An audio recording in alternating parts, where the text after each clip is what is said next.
Mystery in drama is crucial, and the questions drive the narrative.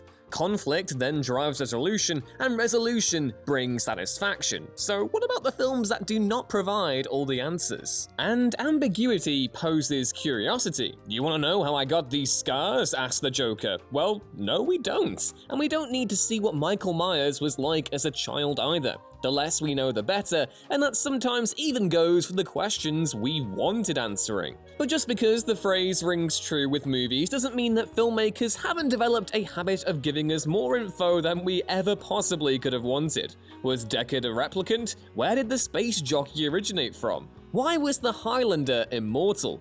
We didn't need to know this, and yet here we are with a bag full of answers and a profound sense of blur? I'm Ewan, you're watching Whatculture, and here are 10 movie mysteries that should never have been answered. Number 10. Leatherface. The origin of Leatherface. Movie monsters don't come much more one-dimensional than Leatherface, but is that such a bad thing? Leatherface came from the imagination of Texas Chainsaw writers Kim Henkel and Tobe Hooper, and was there to do one job only. The unwitting teens who found themselves on the slab are not saved knowing that the man who's about to end their lives had a rough childhood, or that there were mental health issues to consider, nor does the audience particularly care to find out. Then we were given Leatherface the movie. This prequel cash grab gave us the dreaded origin story. Jebediah Sawyer, now renamed Jackson, inmate at a mental institution and scapegoat in a series of murders committed by his family, cannot escape his destiny and stitches himself a literal leather face. Boring. Number 9. Hannibal Rising. Lecter's origins. This movie villain of the absolute highest caliber almost got away with it. 4 movies, 1 non-canon, 3 books in, and all we ever had on Lecter was a bloody napkin and a recipe for a notable dark and glossy ragu, the constituents never determined. Lecter was, is, and always will be a cannibal. A human, but a murderer and a consumer of human flesh nonetheless. His intellect provides us with 2 things: character and method. The rest is simply circumstantial window dressing. Lecter is so appealing as he is brazenly unapologetic about not only his predilections but of his very existence. He is a fictional force of nature, like a demon or a vampire. There is no real humanity here. If there was, he would be severely limited in his chosen hobbies. Hannibal Rising disappointingly applies the usual psychobabble to explain his fondness for human flesh, those being the horrors of World War II and issues with his sister's death. We didn't need to know, but on the upside, at least Brian Fuller's TV show did the story justice. Number 8. Donnie Darko, the director's cut. Donnie Darko was a near-perfect movie. The perceived distortions of a troubled mind, Darko's investigation of the apocalypse as prophesied by a giant talking rabbit, wax lyrical on the nature of time travel and determination. Director Richard Kelly, armed with cult success and 290,000 smackaroos, released an additional 20-minute edit,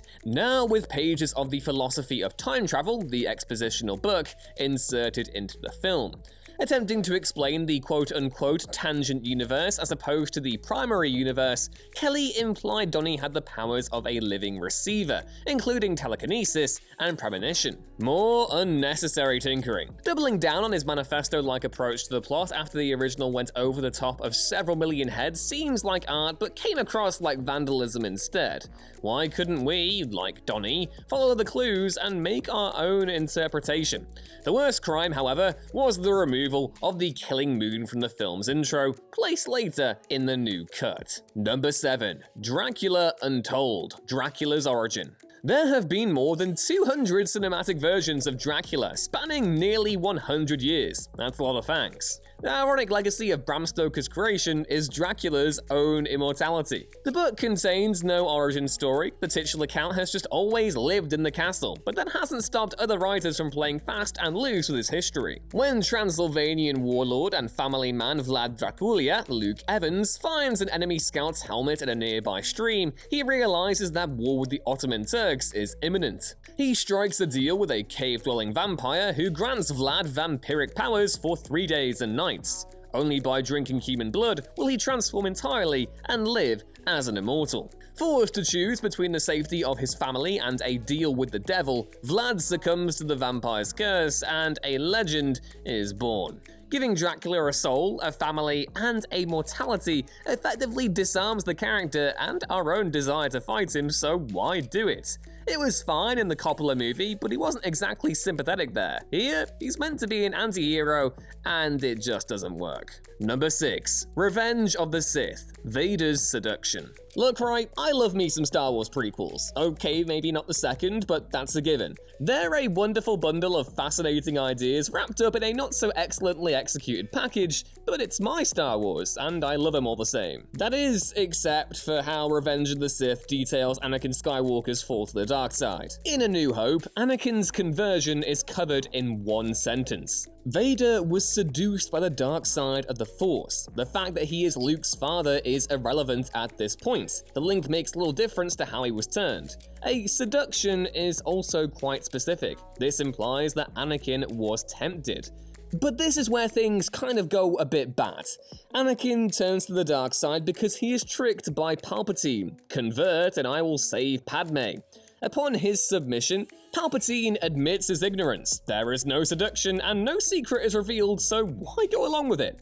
After 28 years of believing that Anakin had been enthralled by the power of the dark side, the whole conversion is based on a lie. Number 5. X-Men Origins Wolverine, Wolverine's adamantium. Readers of the X-Men comics will be familiar with the Weapon X story arc, but not all mortals were familiar with Wolverine until 2000's X-Men movie.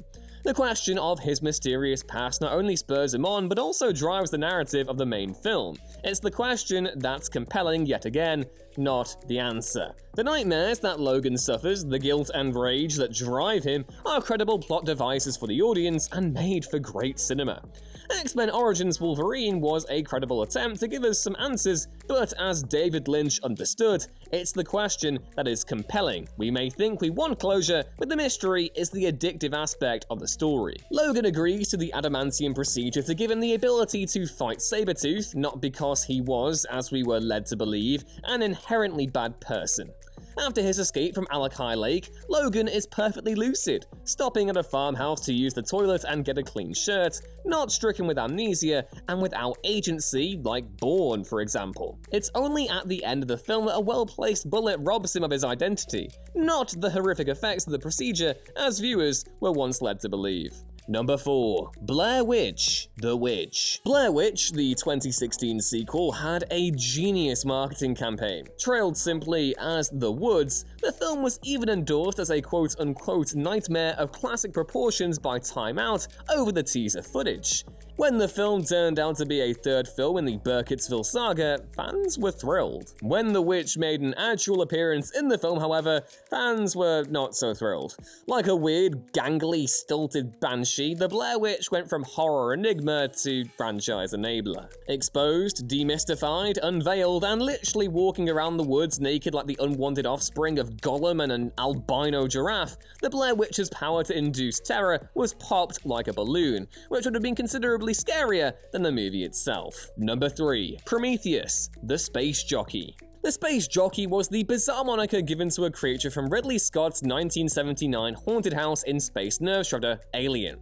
Designed by equally scary Swiss vampire H.R. Geiger, the jockey was a clue, a plot device placed on LV-426 to bring the unsuspecting crew of the Nostromo to their deaths. The crew logically assume, like us, that the ship intentionally lands on the barren planet to maroon both it and the alien parasite gestating inside its chest. A signal is issued, not as a distress beacon, but as a warning to keep away from the vessel. Scott decided to expand the alien universe in a larger attempt at explaining the origins of the human race and the creation of a pathogenic biological weapon that would later become the xenomorph itself.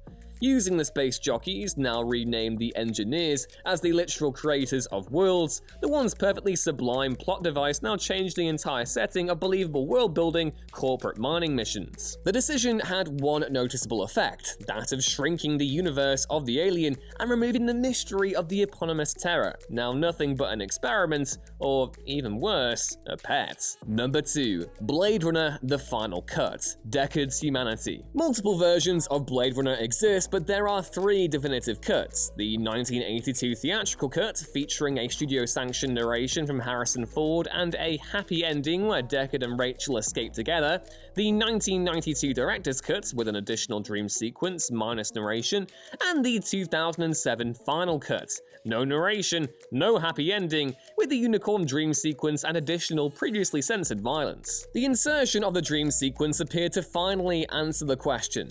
Deckard's unicorn dreams are implants, otherwise how would fellow Blade Runner Gaff know to leave the origami unicorn in Deckard's apartment? Scott himself was emphatic on the question of Deckard's humanity, saying in 2012 he was a Nexus 6, so we don't know how long he can live, and that's all I'm gonna say at this stage. In the novel, Deckard takes the Voight-Kampff test that is implied to be human, so why would Scott, after starting the debate in the first place, try to weigh in with a definitive answer? It takes away the audience's ability to ask the question itself, and by proxy, much of the ponderous philosophical nature of the film and its continued discussion. And number 1, Highlander 2, The Immortality Origins. Highlander is a wonderfully kitsch 1980s fantasy flick that cast a Frenchman as a Scot and a Scot as a Spanish Egyptian, and despite any confusion that accents may have caused, the plot was as straight as an arrow. An ancient race of immortals will battle each other for the prize, the sum of all human knowledge. The only way an immortal can die is, as the late Sean Connery so eloquently put it, if your head comes away from your neck, it's over. The rest of the movie is cut between multiple time frames as Connery Ramirez instructs Christoph Lambert's McLeod on how to prepare for the Kurgan, Clancy Brown's brutal leather-clad psychopathic villain. McLeod, armed with a 2,500-year-old katana, severs the Kurgan's neck and lives out his days as a mortal, now armed with enough wisdom and knowledge to save mankind. Highlander 2 appears to be a sci-fi script that was repurposed for the sake of a sequel, with the origins of the Immortals confusingly retconned into a story of exiled aliens on the planet Zeist. Ramirez and McLeod are put on trial by Zeist priests who sentence them to exile on Earth. Why McLeod doesn't recognize Ramirez on their meeting in the 16th century is never explained, and why Ramirez, born in the year 896 BC on Earth, is now from the same 1500s setting is never even mentioned.